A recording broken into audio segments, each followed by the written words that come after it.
네, 형님. 네. 네, 또 질문이 또 하나 있는데, 네.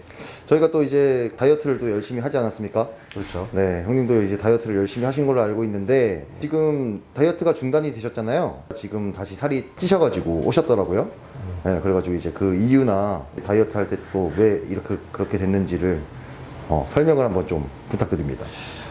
제가 평소 체중이 한 93kg, 4kg 정도 나가는데, 이번에 다이어트를 하면서 목표 체중은 한 85까지 빼자였어요. 그렇게 했을 때, 체지방은 인바디 수치로 봤을 때는 한 7% 미만 정도? 그 정도까지만 빼서 바디 프로필 촬영을 하려고 계획을 잡고 있었는데, 제가 87kg를 찍는 순간 몸이 살짝 맛이 갔습니다. 그러면서 다시 지금 91점 몇 킬로가 돼서 최종적으로는 한 2점 몇 킬로, 3킬로 정도 가까이 지금 다이어트가 돼 있는 상태인데, 결국에는 87에서 91점 몇까지 지금 올라오는 거죠, 체중이.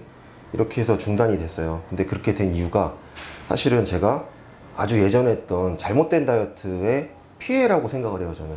지금 제가 몸이 많이 망가져 있는 상태예요. 근데 다이어트를 안 할 땐 괜찮은데, 다이어트를 하면서 체지방이 10% 미만, 한 8%, 7% 정도 가면 옛날에 그 안 좋았던 상태가 다시 나옵니다.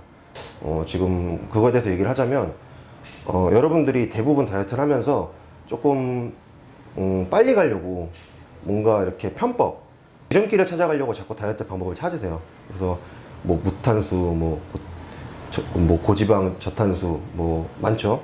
이제 그런 것들, 그리고 간헐적 단식, 막 이런 것들 어떠냐, 해봤냐, 뭐 하려고 하는데 어떠냐 막 물어보세요. 저는 다 해봤죠. 당연히 간헐적 단식도 해봤고 케톤 다이어트 다 해봤는데 사실 효과가 있어요. 간헐적 단식도 효과가 있고 케톤 다이어트도 효과가 있습니다. 그런데 저는 케톤 다이어트를 정말 무리하게 했어요. 한동안 3달 가까이 하고서 몸이 완전 맛이 갔습니다, 그때. 그래서 그 당시에는 되게 복부가 붓고 간 수치가 690까지 올라가고, 그리고 정말 횡단보도를 혼자 못 건너가는 상태가 됐었어요. 병원을 갔더니 지금 상태에서 한 달 정도 더 있으면 죽었어도 할 말이 없다라고 얘기를 하더라고요. 그 정도로 몸이 망가지고 회복하는 데까지 굉장히 많은 시간이 걸렸는데, 그때 망가졌을 때가 어느 정도 상태였냐면 살인 충동, 자살 충동, 그리고 식탐, 이런 것들이 정말 상상을 초월하게 망가졌었어요.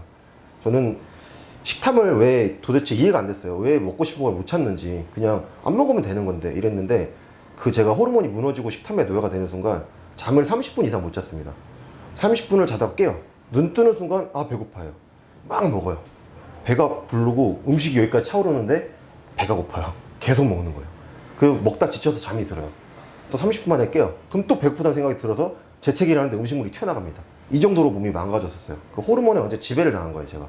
근데 이거는 케톤 다이어트를 했기 때문에 이렇게 됐다라기보다는 뭔가를 무리하게 했을 때 이렇게 된 거예요. 근데 제가 무리하게 했을 때 변화를 감지를 하고 이걸 중단했어야 되는데 그냥 무식하게 좀 끌고 갔죠.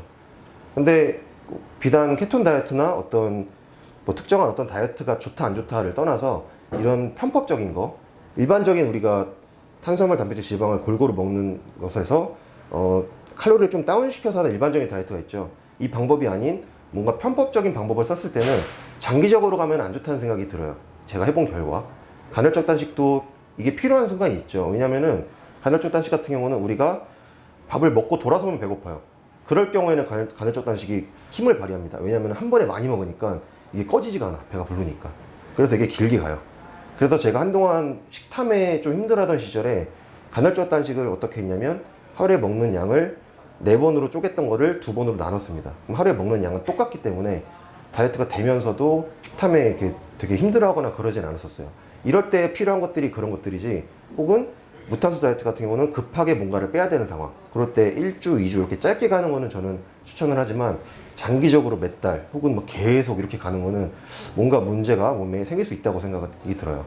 그래서 제가 이번에 다이어트를 하면서 그때 몸이 망가졌던 이유로 제가 대회를 계속 못 뛰기도 했었고, 왜냐면은 제가 체지방이 10% 미만, 한 8%, 7% 정도 왔다 갔다 하는 순간 갑자기 눈이 이제 회색으로 변하면서 복부가 팽창이 되고 컨디션이 정말 다운이 되고, 이번에는 제가 지금 병원에 가보니까 위염, 식도염, 뭐 침샘, 비대증, 과민성 대장증후군, 뭐 여러 가지 다 겹쳐서 왔더라고요. 몸이 지금 신호를 주는 거예요. 하지 말라고. 그래서 제가 중단을 하고 막 먹었죠. 또 예전처럼만큼은 아니지만 1시간 이상 잠을 못 잤어요. 자다 깨면 배고프고 자다 깨면 배고프고 계속 악순환이 되더라고요. 그래서 평상시에는 몰랐지만 다이어트를 하는 순간 옛날 몸이 다시 안 좋았던 상황이 다시 끄집어서 나오기 때문에 제가 지금 이렇게 안 좋은 걸 계속 겪고 있는데 이렇게 되지 않게끔 여러분들은 다이어트를 좀 일반적인 다이어트를 좀 하고 편법적인 걸 하실 때는 짧게 필요에 의해서만 하셨으면 좋겠다라는 생각입니다.